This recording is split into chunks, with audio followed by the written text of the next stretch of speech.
เราทั้งหมดเตรียมตัวกราบพระทำวัดเย็นครับทั้งหมดกราบพระพร้อมกันครับกราบกราบกราบกราบบารมีธรรมพ่อแม่ครูบาอาจารย์ครับทั้งหมดกล่าวคำบูชาพระรัตนตรัยพร้อมกันครับอิมินาสการเนะพุทธังอภิปูชยามะอิมินาสการนะธัมมังอภิปูชยามะอิมินาสการนะสังฆังอภิปูชยามะอะระหังสัมมาสัมพุทโธภควาพุทธังภควันตังอภิวาเทมิสวากขาโตภควตาธัมโมธัมมังนามัสสามิสุปฏิปันโนภควโตสาวกสังโฆสังฆังนะมามิหันธรรมยังพุทธัสสะภะคะวะโตปุพพาคณมะการังกะโรมาเซนะโมตัสสะภะคะวะโตอะระหะโตสัมมาสัมพุทธัสสะตัสสะภะคะวะโตอะระหะโตสัมมาสัมพุทธัสสะนะโมตัสสะภะคะวะโตอะระหะโตสัมมาสัมพุทธัสสะพุทธังสรณังคัจฉามิธัมมังสรณังคัจฉามิสังฆังสรณังคัจฉามิทุติยัมปิพุทธังสรณังคัจฉามิทุติยัมปิธัมมังสรณังคัจฉามิทุติยัมปิสังฆังสรณังคัจฉามิตติยัมปิพุทธังสรณังคัจฉามิตติยัมปิธัมมังสรณังคัจฉามิตติยัมปิสังฆังสรณังคัจฉามิเปิดหนังสือไปหน้าที่12ครับหันธรรมยังปฏิจจสมุปาทาธัมเมสุอิทัปปัจจยตาที่ธรรมปะทังพนามาเสอิทาภิกขเวอริยสาวโกปฏิจจสมุปาทันเยวะสาธุกังโยนิโสมนสิกโรติภิกษุทั้งหลายอริยสาวกในธรรมวินัยนี้ย่อมกระทำไว้ในใจโดยแยบคายเป็นอย่างดีซึ่งปฏิจจสมุปบาทนั่นเทียวดังนี้ว่าอิมัตสมิงสติอิดังโหติเมื่อสิ่งนี้มีสิ่งนี้ย่อมมีอิมัตสุปาทาอิทังอุปัชชาติเพราะความเกิดขึ้นแห่งสิ่งนี้สิ่งนี้จึงเกิดขึ้นอิมัตสมิงอสติอิทังนะโหติเมื่อสิ่งนี้ไม่มีสิ่งนี้ย่อมไม่มีอิมัตสนิโรธาอิทังนิรุชาติเพราะความดับไปแห่งสิ่งนี้สิ่งนี้จึงดับไป ยะทิทังได้แก่สิ่งเหล่านี้คือปัจจยสังขาราเพราะมีอวิชชาเป็นปัจจัยสังขาราปัจจยวิญญาณังเพราะมีสังขารเป็นปัจจัยจึงมีวิญญาณวิญญาณปัจจยานามรูปังเพราะมีวิญญาณเป็นปัจจัยจึงมีนามรูปนามรูปปัจจยาสลายตานังเพราะมีนามรูปเป็นปัจจัยจึงมีสาลายตนะสาลายตนะปัจจยาภัสโสเพราะมีสาลายตนะเป็นปัจจัยจึงมีผัสสะผัสสะปัจจยาเวทนาเพราะมีผัสสะเป็นปัจจัยปัจจยาตัณหาเพราะมีเวทนาเป็นปัจจัยจึงมีตัณหาตัณหาปัจจยาอุปาทานังเพราะมีตัณหาเป็นปัจจัยจึงมีอุปาทานอุปาทานาปัจจยาภะโวเพราะมีอุปาทานเป็นปัจจัยภวะปัจจยาชาติเพราะมีภพเป็นปัจจัยจึงมีชาติชาติปัจจยาชรามรณังโสกปริเทวทุกขโทมนัสสุปายาสาสัมภวันติเพราะมีชาติเป็นปัจจัยชรามรณะโสกปริเทวทุกขโทมนัสอุปายาสะทางหลายจึงเกิดขึ้นครบถ้วนเอวะเมตัสสะเกวลัสสะทุกขขันธัสสะสมุทัยโยโหติความเกิดขึ้นพร้อมแห่งกองทุกข์ทั้งสิ้นนี้ย่อมมีด้วยอาการอย่างนี้อวิชชายตเววะอเสสะวิราคะนิโรธาสังขาระนิโรโธเพราะความจางคลายดับไปโดยไม่เหลือแห่งอวิชชานั้นเทียวจึงมีความดับแห่งสังขารสังขาระนิโรธาวิญญาณนิโรโธเพราะมีความดับแห่งสังขารจึงมีความดับแห่งวิญญาณวิญญาณนิโรธานามรูปนิโรโธเพราะมีความดับแห่งวิญญาณจึงมีความดับแห่งนามรูปนามรูปนิโรธาสาลายตนะนิโรโธเพราะมีความดับแห่งนามรูปจึงมีความดับแห่งสาลายตนะสาลายตนะนิโรธาผัสสะนิโรโธเพราะมีความดับแห่งสาลายตนะจึงมีความดับแห่งผัสสะผัสสะนิโรธาเวทนานิโรโธเพราะมีความดับแห่งผัสสะจึงมีความดับแห่งเวทนาเวทนานิโรธาตัณหานิโรโธเพราะมีความดับแห่งเวทนาจึงมีความดับแห่งตัณหาตัณหานิโรธาอุปาทานานิโรโธเพราะมีความดับแห่งตัณหาจึงมีความดับแห่งอุปาทานอุปาทานานิโรธาภาวะนิโรโธเพราะมีความดับแห่งอุปาทานจึงมีความดับแห่งภพภาวะนิโรธชาตินิโรโธเพราะมีความดับแห่งภพ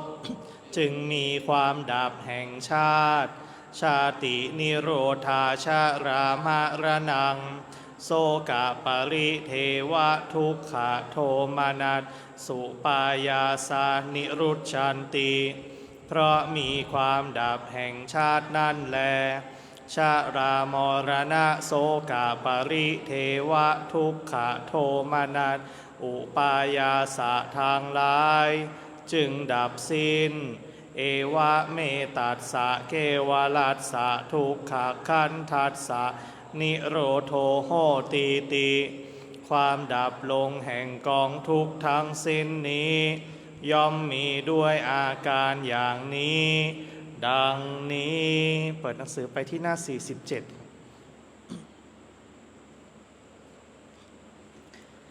หันธรรมยังมหาสติปทานะธรรมปทังพานามะเสดูกะระภิกษุทางหลายอีกข้อหนึ่งภิกษุย่อมพิจารณาเห็นกายนี้แหละซึ่งตั้งอยู่ตามที่ตั้งอยู่ตามปกติโดยความเป็นธาตุว่า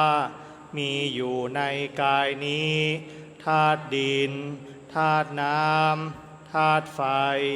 ธาตุลมคนฆ่าโค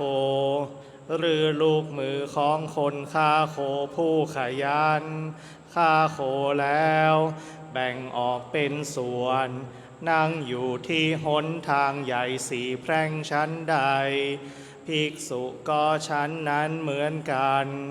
ย่อมพิจารณาเห็นกายนี้แหละซึ่งตั้งอยู่ตามที่ตั้งอยู่ตามปกติโดยความเป็นธาตุว่ามีอยู่ในกายนี้ธาตุดินธาตุน้ำธาตุไฟธาตุลมดังพันนามาชนี้ภิกษุย่อมพิจารณาเห็นกายในกายภายในบ้างพิจารณาเห็นกายในกายภายนอกบ้างพิจารณาเห็นกายในกายทั้งภายในทั้งภายนอกบ้างพิจารณาเห็นธรรม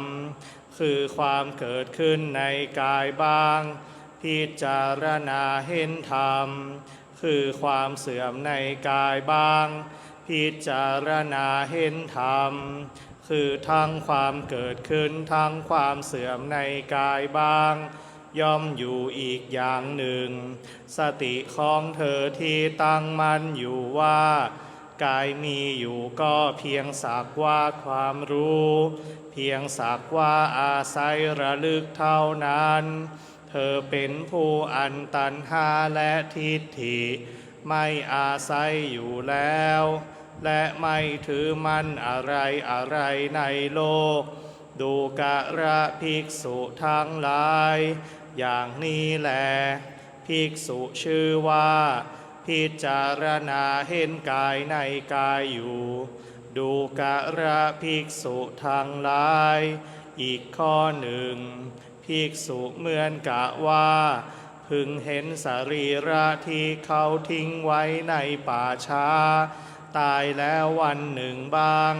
2 วันบ้าง3 วันบ้างที่ขึ้นพองมีสีเขียวน่าเกลียดมีน้ำเหลืองไหลน่าเกลียดเธอย่อมน้อมเข้ามาสู่กายนี้แหละว่าถึงร่างกายอันนี้เล่าก็มีอย่างนี้เป็นธรรมดาคงเป็นอย่างนี้ไม่ล่วงความเป็นอย่างนี้ไปได้ดังพันนามาชนี้ภิกษุย่อมพิจารณาเห็นกายในกายภายในบ้างพิจารณาเห็นกายในกายภายนอกบ้างพิจารณาเห็นกายในกายทั้งภายในทั้งภายนอกบ้างพิจารณาเห็นธรรมคือความเกิดขึ้นในกายบ้างพิจารณาเห็นธรรมคือความเสื่อมในกายบ้างพิจารณาเห็นธรรมคือทั้งความเกิดขึ้นทั้งความเสื่อมในกายบ้างย่อมอยู่อีกอย่างหนึ่งสติของเธอที่ตั้งมั่นอยู่ว่าก กายมีอยู่ก็เพียงสักว่าความรู้เพียงสักว่าอาศัยระลึกเท่านั้นเธอเป็นผู้อันตัณหาและทิฏฐิไม่อาศัยอยู่แล้วและไม่ถือมันอะไรอะไรในโลกดูการะภิกษุทางหลายอย่างนี้แลภิกษุชื่อว่าพิจารณาเห็นกายในกายอยู่ดูการะภิกษุทางหลายอีกข้อหนึ่งภิกษุเหมือนกะว่าพึงเห็นสรีระที่เขาทิ้งไว้ในป่าช้าอันฝูงกาจิกกินอยู่บ้างฝูงนกตะกรุมจิกกินอยู่บ้างฝูงแรงจิกกินอยู่บ้างหมู่สุนัขกัดกินอยู่บ้างหมู่สุนัขจิ้งจอกกัดกินอยู่บ้างหมู่สัตว์ตัวเล็กๆต่างๆกัดกินอยู่บ้างเธอย่อมน้อมเข้ามาสู่กายนี้แหละว่าถึงร่างกายอันนี้เล่าก็มีอย่างนี้เป็นธรรมดาคงเป็นอย่างนี้ไม่ล่วงความเป็นอย่างนี้ไปได้ดังพันนามาชนี้ดูการะภิกษุทั้งหลายอีกข้อหนึ่งภิกษุเหมือนกะว่าพึงเห็นสรีระที่เขาทิ้งไว้ในป่าช้าเป็นร่างกระดูกยังมีเนื้อและเลือดยังมีเส้นเอ็นผูกรัดอยู่ดูการะภิกษุทั้งหลายอีกข้อหนึ่ง